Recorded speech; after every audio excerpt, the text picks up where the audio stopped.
ஒரு கட்சி ஆரம்பித்தால் பல கொள்கைகளை சொல்லுவார்கள். அந்த கொள்கைகளை நிறைவேற்ற கட்சி வேலை செய்யும். ஆனால் சில நேரங்களில் சில கட்சிகளோடு கொள்கை கூட சமரசம் ஏற்படுவதுண்டு. ஆனால் உயிர் கொள்கைகளுக்கு யாரும் இடம் கொடுக்க மாட்டார்கள். திராவிட முன்னேற்ற கழகத்தை பொறுத்தவரையில் அது அவர்கள் காலத்திலிருந்து அரசியல் சில சமரசங்கள் ஏற்பட்டாலும் உயிர் கொள்கையான இந்திய எதிர்ப்பு, சுயமரியாதை, இவைகளெல்லாம் நாம் என்றைக்கு விட்டுக் கொடுத்ததல்ல. இந்த இயக்கத்தை ஆரம்பித்து 67 ஆட்சியை பிடித்து அதை கலைஞர் கையில் ஒப்படைத்து போனார். கலைஞர் மிக வேகமாக அற்புதமாக இந்த நாட்டை ஆண்டார், இயக்கத்தை கட்டி காத்தார். அந்த தலைவரும் மறைகிற பொழுது தளபதியை கூப்பிட்டு என் பாதையை நடு என்று அறிவுறுத்தி அவரிடத்திலே முதலமைச்சரும் அதேபோல் கழக தலைவர் ஒப்படைத்திருக்கிறார். என்னை பொறுத்த வரையில் நீண்ட நெடுங்காலம் கலைஞரோடு சற்று 50 ஆண்டு காலத்துக்கு மேல் இருந்தவன். தளபதி அவர்களை நான் இளம் பிராயத்திலிருந்து அறிந்தவன்.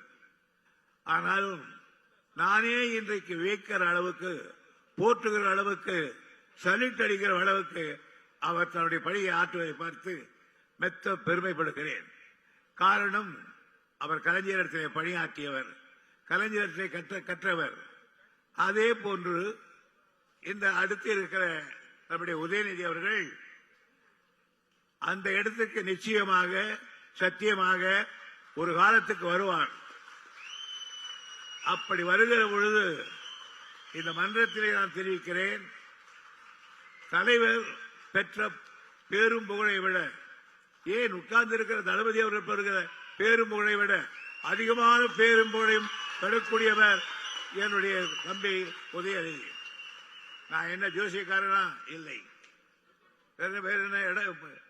வேறு பதவி கிடையாது. இந்த வார்த்தையை ஒரு காலத்திலே கலைஞர் என்னிடத்தில் சொன்னார், யோதர என்னையும் மிஞ்சிடுவாயாம, தளபதி வந்து அவனை மிஞ்சிடுவாங்க.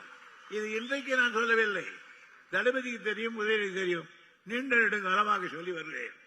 காரணம், இந்த இயக்கத்தை அழியாமல் காக்க வேண்டும். வேற எந்த கட்சிக்கும் இவ்வளவு எதிர்ப்பு கிடையாது, நமக்கு மட்டும்தான் எதிர்ப்பு.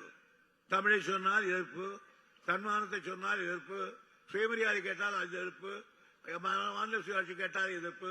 ஆக எதை எடுத்தாலும் நமக்கு எதிர்ப்பு தெரிவித்துக் கொண்டே இருப்பார்கள். ஆனால் நாம் அதையெல்லாம் மீறி கையிலே ஆட்சியை வைத்து நடத்தி கொண்டிருக்கிறோம்.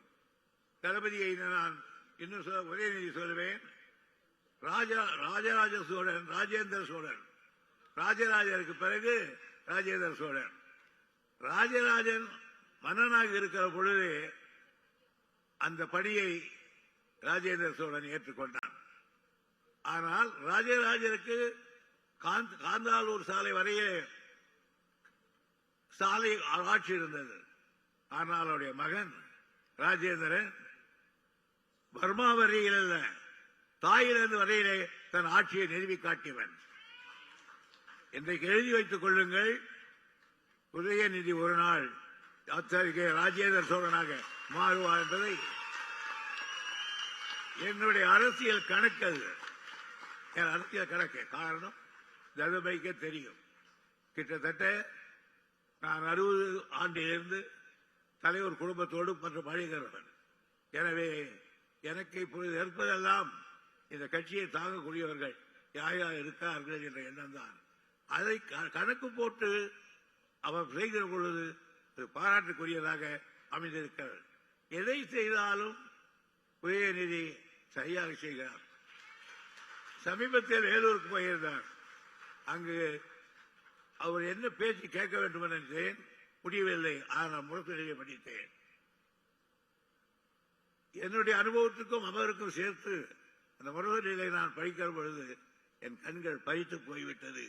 இனி இந்த இயக்கத்துக்கு அறிவில்லை. எனக்கு இந்த இயக்கத்தை தவிர வேறு இயக்கம் தெரியாது. நான் இன்னும் சொல்ல போனால், ரோட்ல நடக்கிற பொழுது மற்றவர்கள் கொடி பறந்தால் அந்த நிழல் எம்மையப்படாமல் ஒழுகி போகிறவன் நான். என்னை கலைஞர் அப்படிதான் வளர்த்தார். நான் கலைஞருடைய ஆஸ்தான சிவன். ஆகவே இந்த குடும்பமும் என்னுடைய குடும்பம் போல் இருந்தது. இன்னும் சொல்ல போனால் ஒன்று சொல்லுகிறேன். இன்றைக்கு நான் இன்றைக்கு சட்டமன்ற உறுப்பினர் எம்எல்ஏவாக இருக்கலாம். ஒரு காலத்தில் தலைவர் நானும் வீட்டில் உட்கார்ந்து சாப்பிட்டு இருந்தோம். அவர் சொன்னாரு, ஏன் போகிற முறையே நீ சீட்டு கேட்டு இந்த முறை நிற்கிறியான்னு 71 தேர்தலுக்கு முன்னால கேட்டார். எனக்கு சீட்டு கேட்டு வேணான்னு, அதுக்காக காரியம் நான் வக்கீலா இருக்கேன், அதுதான் எனக்கு பிடிக்குதுன்னு. அப்போ வேணாமா அவனுக்கு அப்படின்னு போயிட்டாங்க. நான் அடுத்து கை கழுவ வந்தேன். கை கழுவா கை தண்ணி ஊற்றுறாங்க தயாளமார். ஏன் தம்பி வேணாண்ணே சீட்டு? நாங்கள் நம்ம கிட்ட அவ்வளோ செலவு பண்ண முடியாதுன்னு, எல்லாம் கொடுப்பாரு, நீ நில்லு அப்படின்னு சொல்லிட்டு அந்த அம்மா 10,000 கொடுத்து. ஆகையினால் நான் எம்எல்ஏவாக, அமைச்சராக, கழகத்தின் பொதுச் செயலாளராக இருக்கிறேன் என்று சொன்னால் பிள்ளையார் சொல்லி போட்டவர் நம்முடைய தயாராணி அவர்கள்தான் என்பதை நான் பெருமையோடு சொல்லிக் கொள்கிறேன். இந்த கூட்டத்தில் சொல்ல வேண்டும் என்றுதான் நான் சொல்லுகிறேன். அப்படி பல பேர் வளர்த்த குடும்பம் அது.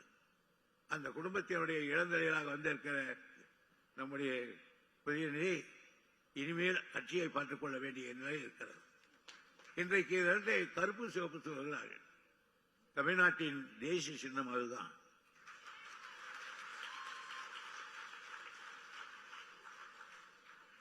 அதில் இருக்கிற என்ன கருப்பு சிவப்பு காரணம்?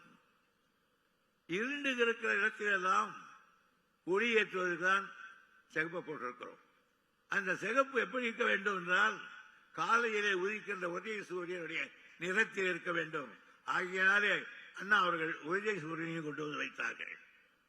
அந்த ஒளி எப்படி கொஞ்சம் கொஞ்சமாக போய் கடைசியில் இருளை அகற்றுதோ அப்படி நாம் சமுதாயத்தை ஆற்றுக்க வேண்டி கொஞ்சம் கொஞ்சமாக போய் இந்த நாடு பெரிய வேண்டும்.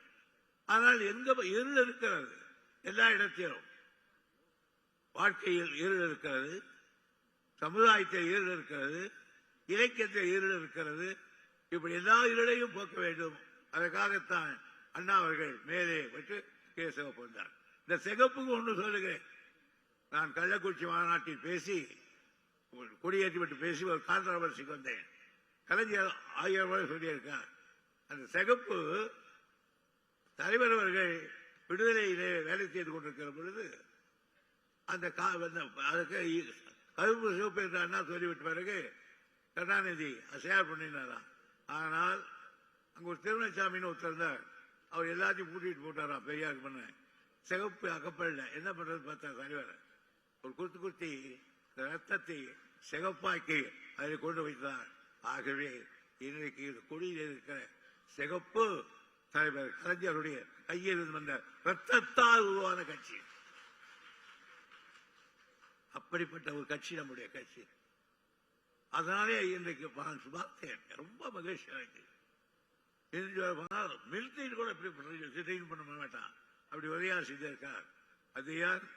இன்றைக்கு நம்முடைய தளபதி அவர்கள் இந்த நாட்டை ஆண்டிருக்கிறார். நான் தலைவருக்கும் இவருக்கும் என்ன வித்தியாசம் என்றால், தலைவர் இப்படி செய்ய போறேன்னு சொல்லிடுவார் என்கிட்ட, இவரு மூச்சு விட மாட்டார்.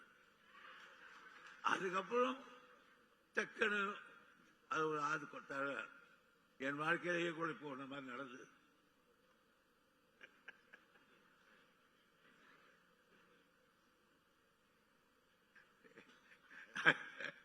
ஆகையினால் தளபதி அவர்கள் 24 hours அந்த அரசியலை நினைத்திருக்கிறார்.